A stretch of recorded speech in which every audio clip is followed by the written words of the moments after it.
We have a quorum as of right now.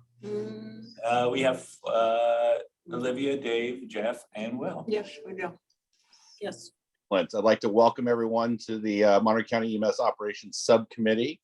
On the agenda today is several items we will go over. First, let's start with call to order. Introductions from anyone? Okay, so I'll go over call of order. So I'm Blake Anderson from the EMS agency, and I'll be taking over the future ops subcommittee meetings. And yeah, from Monterey County EMS agency. Welcome, Blake. Okay, yeah. And to start off with our roll call, we'll go Scott Houchin, Tina Nieto, Cassandra Caldera, Will Hiller, Dave Jetnick, Here. Olivia, Madrigal, Here. Jeff Horner. Good afternoon, Jeff Horner present. Perfect. And then alternatives, Ryan Alexander, Keith Boyd, and Leanne Magoski, and Christopher Kuzner. All right, roll call has been done. Well, I'm kind of disappointed that our new sheriff-elect has not shown up to our meeting because I was going to congratulate her on her success yesterday. So excellent. Public comment. Any member of the public may address the committee for a period not to exceed 3 minutes on any issue not on the committee's agenda. The committee will listen to all communications but may not take any action. Do we have anyone from the public that would like to address the committee? Hearing none. Let's do the approval for past ops meeting, September 14th, 2022. We'll do these in each segment. Can I get a motion for approval of the September 14th, 2022 meeting minutes? I'll go ahead and motion to approve minutes. Will Hiller, I can second that. Roll call, Blake. All right, Will Hiller, Aye, yes. Dave Jetnick, Yes. Olivia Madrigal, Yes. Jeff Horner. Yes.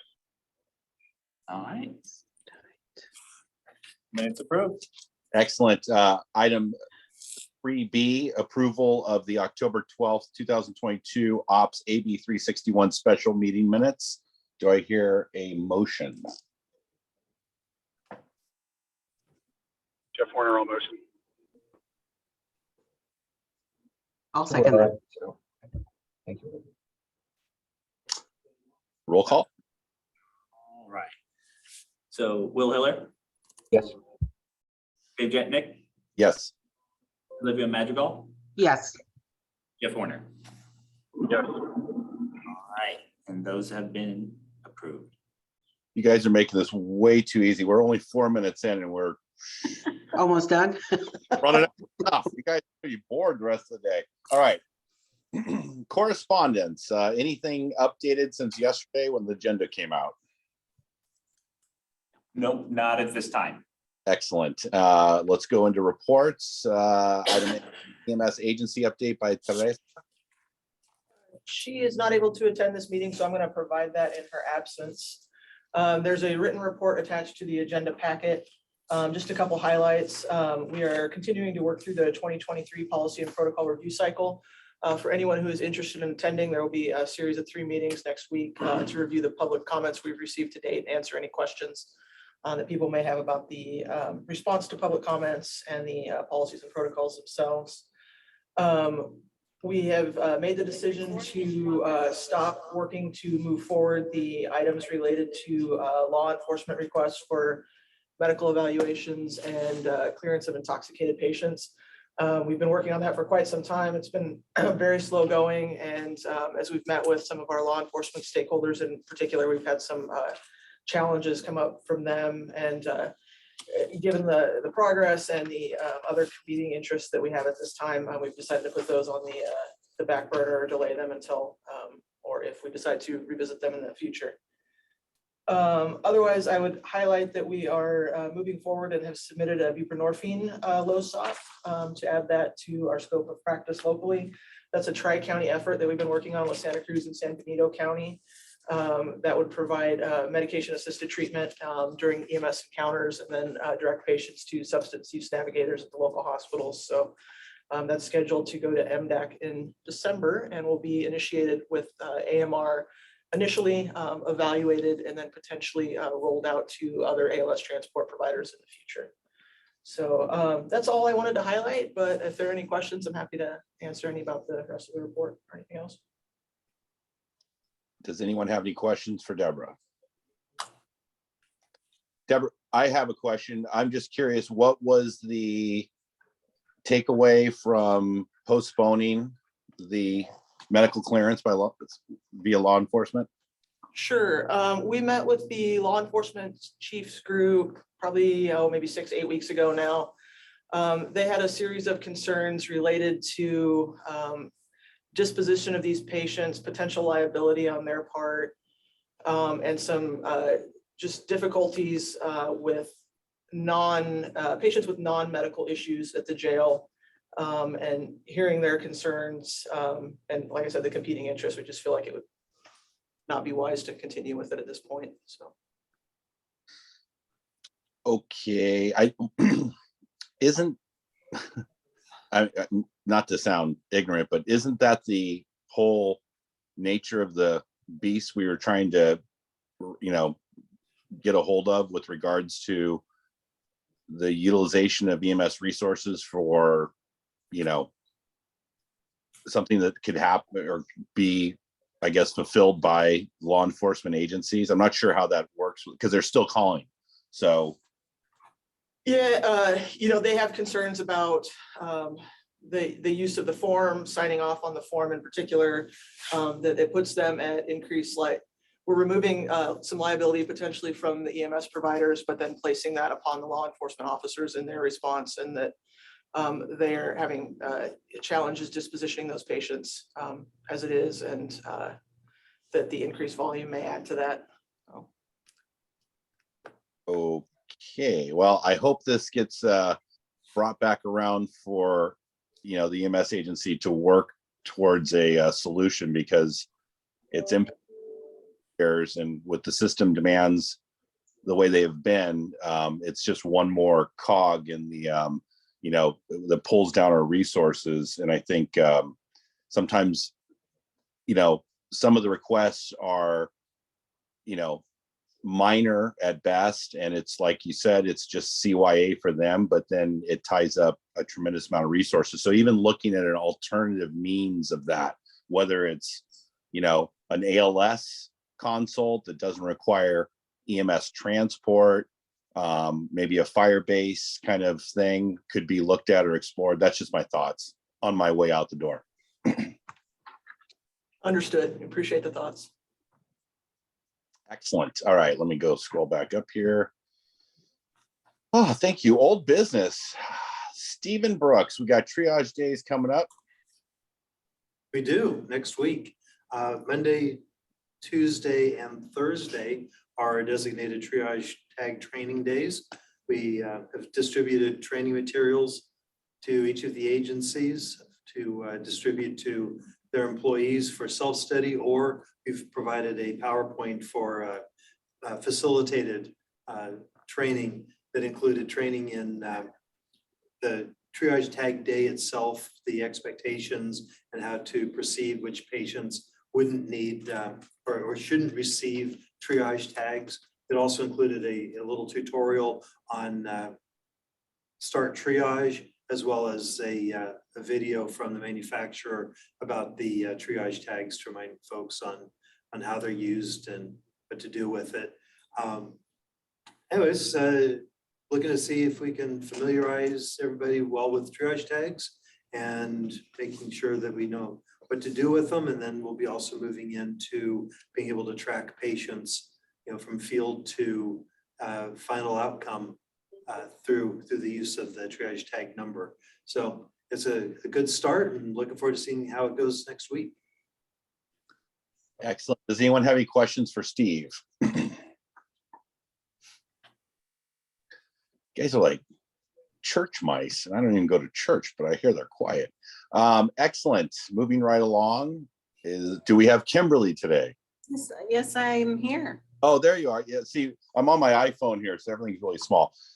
How are our Laguna Seca race participant death protocols moving? So we're closing the loop on the Laguna Seca race participant death protocol, just kind of giving a little bit of history since it's been on the agenda for a while. So earlier this year, like the very beginning of the year, this was brought to committee to have it updated because it hadn't been updated since 2014 regarding the movement of a race participant in the event of their death being removed from the raceway. After several meetings with the Sheriff's Department, they are not in support of altering or continuing to alter their standard operating procedure through an agreement, which resulted in the Parks Department rescinding the Laguna Seca race participant death protocol. So that has been rescinded. It is no longer in effect. And any EMS providers or first responders should refer to Monterey County EMS system policies and procedures and protocols. All right, so in a nutshell, if somebody dies on the track, they're staying on the track until we get clearance from the K unit, correct? Correct. Copy that. Good to know. Any questions for Kimberly? All right. I'm sorry, I had a quick question. Obviously, Laguna Seca and like Roberta and them are aware of this as well, that it could potentially will shut their race down. Yes, the Parks Department let them know as well. Okay, and then is it just tabled for now? I'm sorry, are we going to bring this back to the law reps? Or No.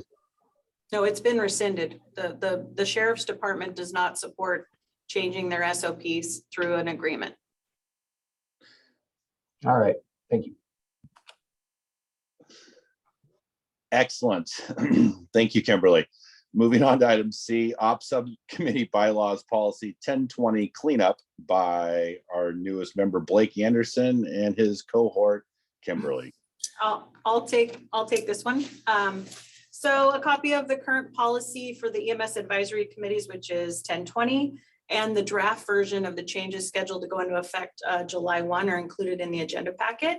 Currently, the bylaws state that EMCC and all subcommittees are subject to the Brown Act. This would include QI-related committees, which creates problems related to confidentiality. The MCC is the only committee prescribed in the regulations. It is appointed by the Board of Supervisors and subject to the Brown Act. Our other groups are subcommittees that we can appoint and are not required to be subject to the Brown Act. So if the subcommittees weren't subject to the Brown Act, then we wouldn't have to have the AB 361 meetings for MAC and Ops, and MAC and Ops could continue meeting remotely once the state of emergency ends. We have reviewed other LEMSAs and found that they do not include the committee's bylaws as part of their policies. We're proposing to update the policy to remove the bylaws and make them their own separate documents, complete a review and update the bylaws, and remove the requirements for subcommittees to be subject to the Brown Act. So the process would be seeking committee endorsement for the changes, completing a review, cleanup, and update of the bylaws. Take the changes to the Board of Supervisors for approval, that's the bylaws, and have the changes ready for July 1 implementation at the same time the new policy would go into effect. And Kimberly, are you looking for action today, or is this moving forward? This is just an update of Got it. what we're doing. And Excellent. any discussion if anyone has any questions. Does anyone have any questions? Nope, Okay. I support it. What do we need to do to move it forward? Thank you. I think there was a question. What?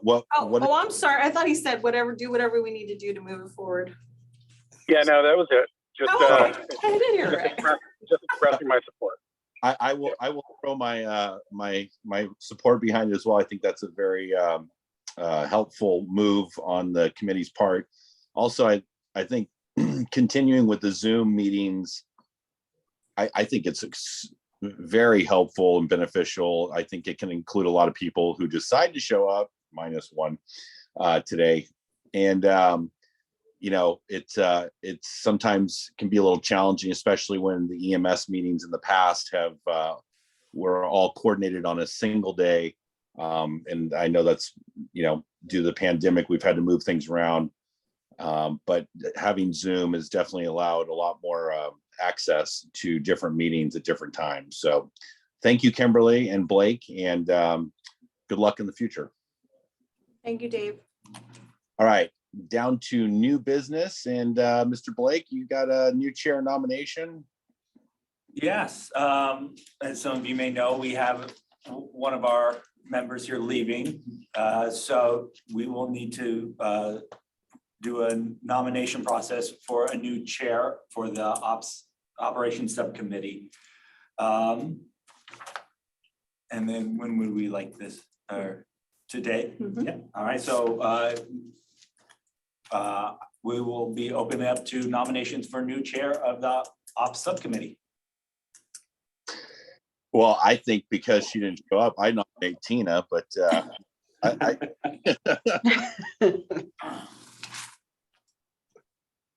but I'm not going to make that call because I want to stay friends. But else got any suggestions or want to volunteer? Jeff, I think you're looking to fill the seat. Yeah, thank you, Dave. I've paid my dues and done my stint. I appreciate it. See, I waited until the end and then pulled the ripcord. So Yeah, no, nice work, nicely executed. I would be comfortable nominating Will Hiller for consideration. Will? I appreciate that, Jeff. I'm not sure how that would work during an RFP process too, if that's coming up soon. So I think we should consider that. Probably have to ask Mike and consult with my side of the fence. And we've got a limited quorum today, so I'm wondering if maybe we should table this until the next meeting and try to, secure some offline convos with other members. To maybe help a little, since you won't be at the next meeting, Dave, would the committee be interested in nominating a chair pro tem at this meeting to get the next meeting started? Otherwise, it'll have to be done at the next meeting. We have an AB 361 coming up in December, correct? There is. Yes, we should. Yeah, and I believe since we have a vice chair for this committee, that Oh, she you do would have a step vice in. chair. Yeah, Oh, Tina cool. Nieto's the vice chair. Oh, never mind. Oh, let's not forget her. Oh, where is she? Okay, so we can just go ahead and continue on, and we'll postpone this until the future meeting with the vice chair taking over the role. Do we have to vote? All right. Do we need to make a motion on that, or do we just? The bylaws say. We are, In my absence, she probably steps in no matter what. That is correct.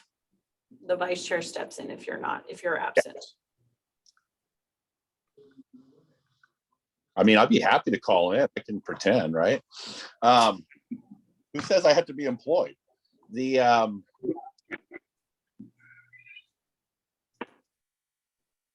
Okay, well, I will leave it up to, if we can move forward past that, find ourselves at the end of the agenda today with a very short time frame here. And we'll go to, I'm sorry, I missed AB 361, sorry. New business 7B. all right, AB 361, consider the findings pursuant to AB 361 and for the EMS Operations Subcommittee to continue meeting remotely that the COVID-19 pandemic state of emergency declared by Governor Newsom is still in effect. And that also Governor Newsom has declared that there is an end of the state of emergency as of October 17th, 2022, and that will go into effect as of February 28th, 2023. And at this point, we can, would anyone like to make a motion on voting for AB 361? Ms. Whitehall, I'll motion that we continue the. Do we have,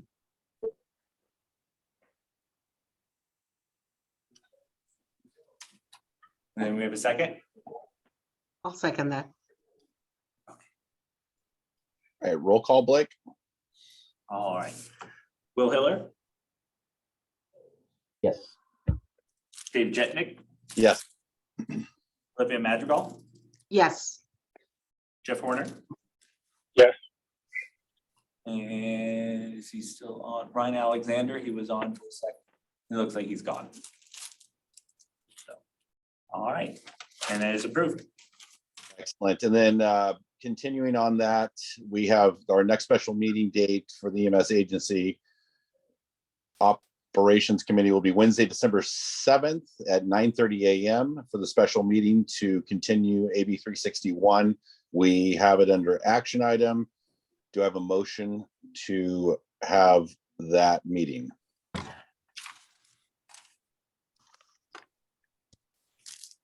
If we need a motion, I will make a motion. I'm sorry. We have an action. Do we have, yes, make a motion. Sorry. I have Jeff down for his motion. Do we have a second? I'll second that. Roll call. All right. Will Hiller, Yes. Dave Jetnick, Yes. Olivia Madrigal, Yes, Jeff Horner, Yes. and then Keith Boyd. That's a yes. I apologize for my late arrival. I had some technical difficulties. Okay. Very good. You missed the best part. Talked about you and nominated you for chairman in the future. Oh, I can see that, how that happens all the time. Thank you. Yeah, very well, Tina didn't sign in and you did. You're golden. So no, we did not. I'm just making that up. So real quick, just clarification. So with Governor Newsom ending the state of emergency, that mean we can no longer maintain the AB 361? As it's written, it requires two things. It requires a governor's state of emergency declaration and the findings that there are health issues that could be made worse if people congregated together. So as long as those two things are still in place, the AB 361 would continue, but Governor Newsom is removing the state of emergency piece. Okay, I just want to convey that to my people if there's any changes. And excellent, moving right along. Announcements for good of the order.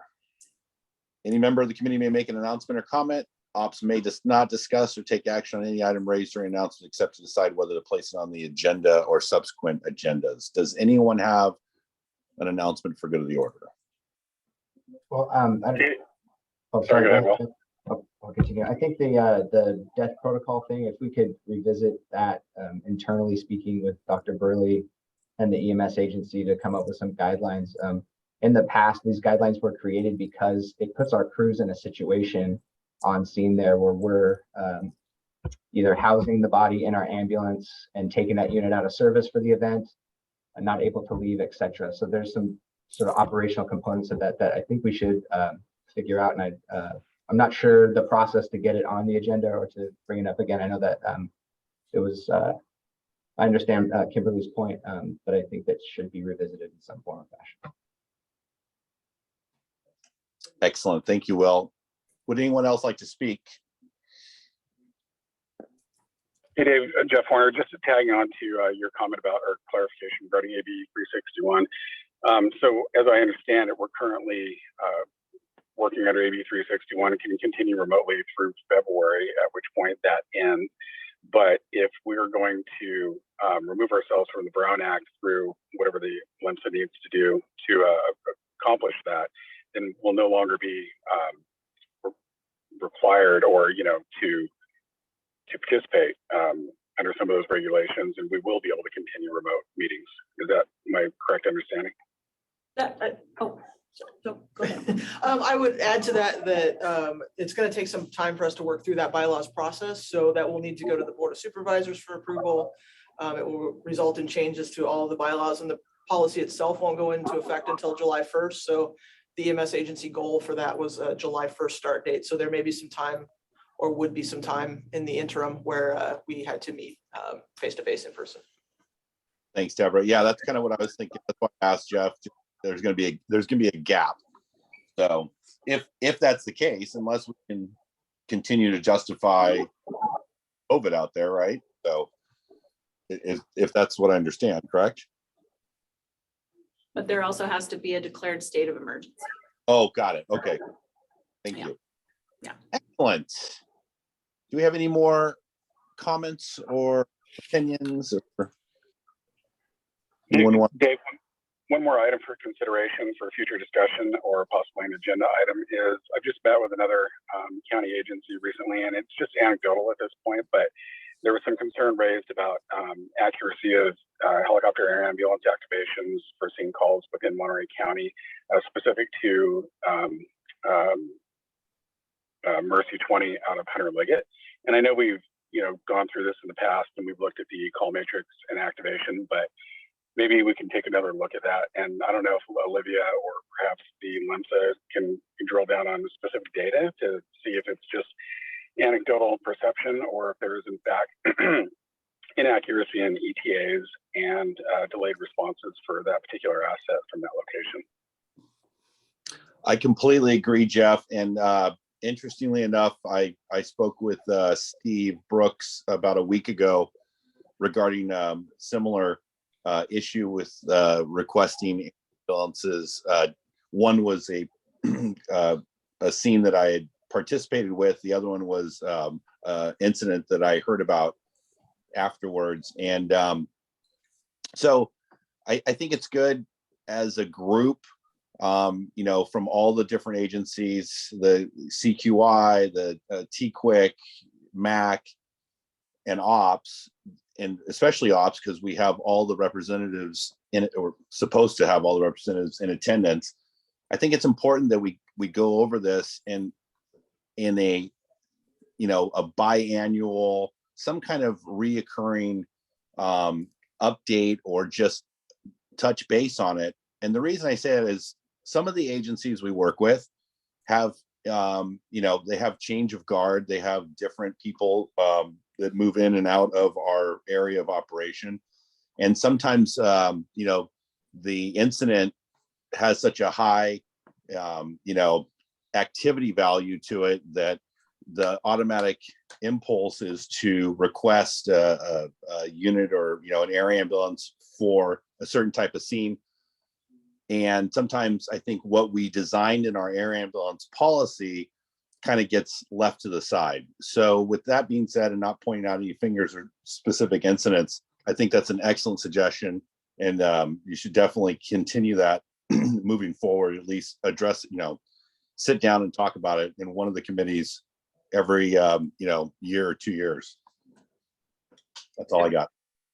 I guess I would add to that, Jeff, if you do have specific instances where you know of issues, instances, to please pass those along through the UO process, because that will give us a chance to look into them, do the research, and make a determination whether or not the policies have been followed. But if we don't receive those notifications, it's really hard to pick those out and identify them. And I was going to suggest that as well, just from my perspective, and, because I'm not aware of anything if nobody shares that information. So we definitely want to do that. Yeah. Olivia, this had actually come from a meeting with your department yesterday. And again, it was just anecdotal, but, if there's any validity to it, we know that, from years past that there's, with the change of the guard and the commander base, sometimes it changes their practice from the Hunter Liggett location. And, again, we just want to make sure that we're, all being transparent and being accurate and realistic about our expectations when it comes to air ambulance responses within the service area. I completely agree. Yes. Excellent. Do we have any other announcements or items for go to the order?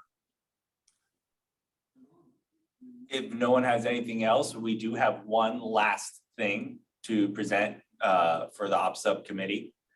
And this is in recognition of David, your last full session at the Ops Subcommittee. So doing a little background, you started working for Carmel Fire in 1985. And shortly afterwards, you began working in San Jose from 88 to 90, and you've been basically in this county for about 36 years. And the EMS agency wants to thank you for all the time and dedication that you've given to not only, helping with these meetings, but what you've done for the community and we have a great admiration and respect for you. And so at some point, we would like to deliver a plaque for you, thanking you for your time and your service here. And we also have a gift that's from the members of the EMS agency. But thank you for over 35 years of service here in Monterey County. We truly appreciate you.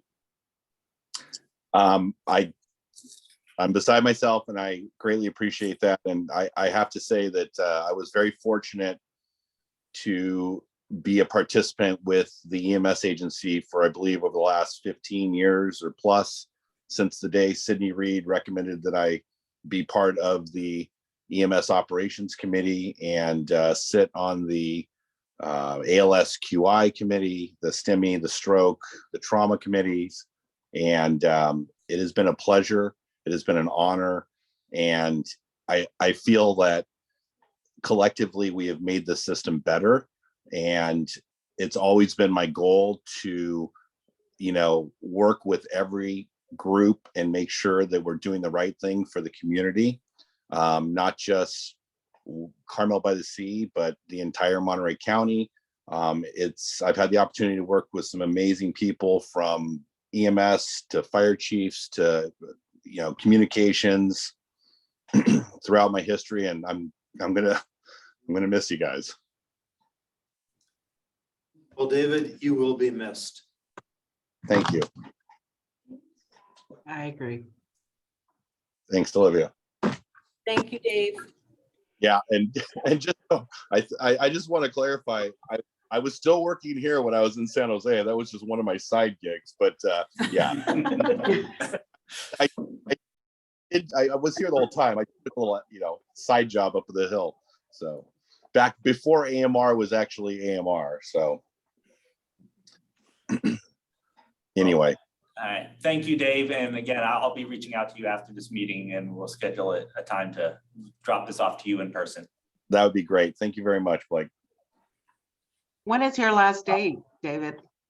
That's a great question. So I last year, because I'm trying to get out before the end of the year. My last shift of the year was the 29th. So I just told PERS the 29th. And then all of a sudden my employer's like, well, you can't work the day before and you can't work the day of. So I'm like, okay, so I guess my last day at work will be the 23rd. And unless I pick up overtime, I'm not sure exactly, but I'll be gone before January 1st.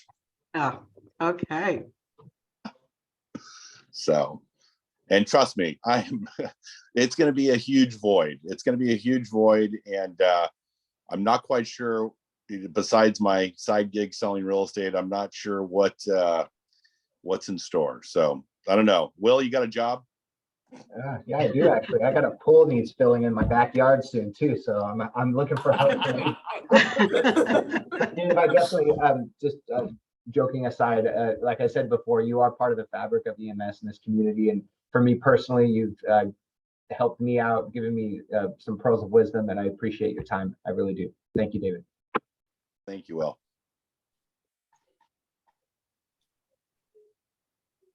Yeah, it's been awesome to work with you, Dave. I've been working with you since the early '90s, and I got to say you've aged much more gracefully than I have. So congratulations on that.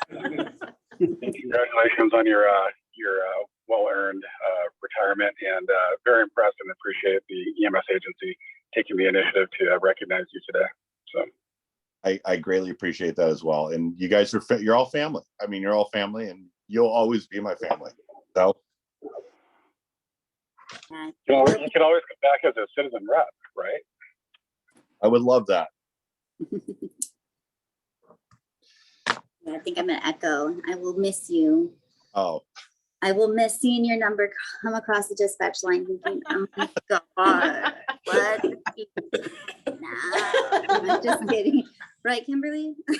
Yes, I know. I have it memorized in my head, just from it coming through the phone system. Like, what? Like, no, you're not closer to that call. You know, I see everything, right? Come on. I do have a crystal ball, and it told me we're not closer. killing me. You guys are killing me. So We just keep it real for you, you know. That's you know, I can't begin. We don't have enough time, and I'm sure Keith's probably like, what's this guy talking about? You know, so when you look back over the history of Monterey County EMS, it has changed so dramatically. And the one thing I have to say is I think now currently is probably the best I've seen in the last 30 years. And I've participated with that for over 2 decades. And so, I mean, it's a super, I think it's important for everyone to realize that it's all about working together. It's all about making sure we do the right thing. And, you know, when somebody tells me you can't do something, that's when I start working to make sure I can do it. And, you know, we fought, and I'll clarify. I mean, I'll just identify, you know, we had to fight for our existence back in the 90s. And it was always a challenge. And I think it's important for Monterey County EMS to look at the entire system as a combined effort from all the resources we have, whether it's 201 ambulances, first response ALS, private provider contractor, air ambulances, military. We have to work together.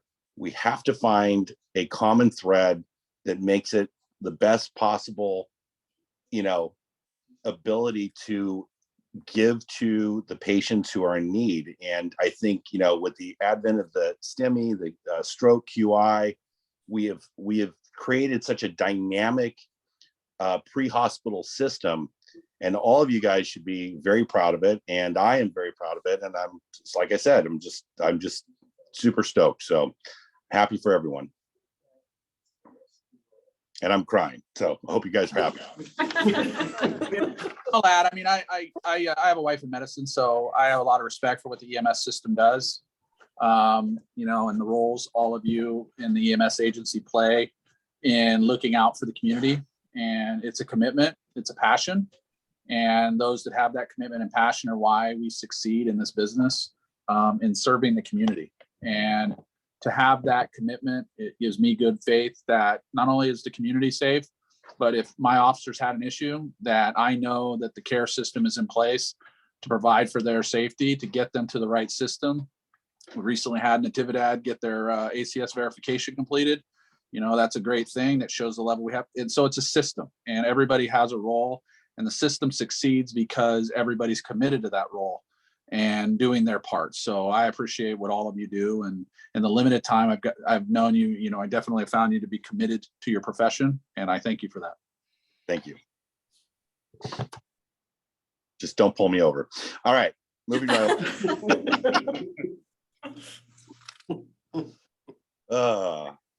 Excellent. All right, guys. Are we good? Got any more? You want to make me cry some more? Go ahead.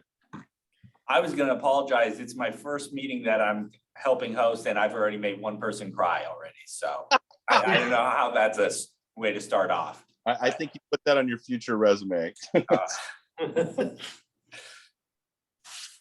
All right, guys. Well, listen, I'm gonna miss this group, and you know, hopefully we'll be in contact. Or trust me, if I have an opinion to share, you will know about it, Sandra.